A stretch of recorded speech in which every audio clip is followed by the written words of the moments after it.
আজ দেশের সর্বনিম্ন তাপমাত্রা রেকর্ড করা হয়েছে রাজশাহীতে 7 ডিগ্রি সেলসিয়াস। নগরের আলুপট্টি মোড় থেকে বিস্তারিত জানাতে যোগ দিচ্ছেন বুলবুল হাবিব। বুলবুল হাবিব, বেলা বাড়ার সাথে সাথে কি তাপমাত্রা কিছুটা বেড়েছে? আবহাওয়া অফিস কি বলছে? কবে নাগাদ আসলে স্বাভাবিক হতে পারে তাপমাত্রা? তানিয়া, যেহেতু সকাল ৬টার সময় আসলে দেশের সর্বনিম্ন তাপমাত্রা রাজশাহীতে রেকর্ড করা হয় 7 ডিগ্রি সেলসিয়াস। কিন্তু বেলা বাড়ার সাথে সাথে কিন্তু তাপমাত্রাটাও বাড়ছে। আমরা দেখেছি যে সকাল ৯টায় তাপমাত্রাটা প্রায়ই ২ ডিগ্রির মতো বেড়ে গেছে। সকাল ৯টায় তাপমাত্রা রেকর্ড করা হয়েছে ১০.৮ ডিগ্রি সেলসিয়াস।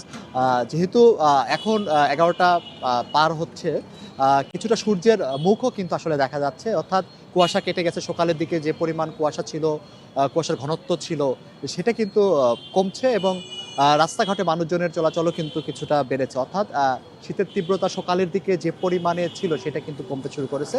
আবহাওয়া অফিসের তথ্য মতে আসলে ৮ থেকে ১০ ডিগ্রি সেলসিয়াস তাপমাত্রাকে মৃদু শৈত্যপ্রবাহ বলা হয় এবং ৬ থেকে ৮ ডিগ্রি সেলসিয়াসের মধ্যে থাকলে সেটা মাঝারি শৈত্যপ্রবাহ বলে। যেহেতু রাজশাহীতে মাঝারি শৈত্যপ্রবাহ প্রবাহিত হচ্ছে, এর ফলে কিন্তু জনজীবনে একটা দুর্ভোগ সেটা কিন্তু পোহাতে হচ্ছে।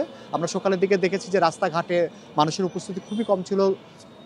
যারা আসলে খেটে খাওয়া মানুষজন, তাদের উপস্থিতি বেশি ছিল এবং অনেকেই কষ্ট করে শীত নিবারণ করেই তারা তাদের যে কার্যক্রম সেগুলো পরিচালনা করছিলেন। যেহেতু বেলা বাড়ার সাথে সাথে তাপমাত্রাটা বাড়ছে এবং শীত কমছে, ফলে একটা আশাব্যঞ্জক একটা ব্যাপার এটা, এবং মানুষজনের উপস্থিতিও কিন্তু সড়কে বাড়ছে এবং আসলে এই যে পরিস্থিতি এটা আরও কিছুদিন থাকবে এমনটি কিন্তু আবহাওয়া অফিস বলছে। এবং আমরা দেখছি যে অন্যান্য বছর যেভাবে এই শীতের সময় আসলে শীতার্ত মানুষের জন্য সামাজিক রাজনৈতিক সংগঠনগুলো এগিয়ে আসে শীতার্তদের, সেটা কিন্তু এখনো এভাবে শুরু করতে দেখিনি।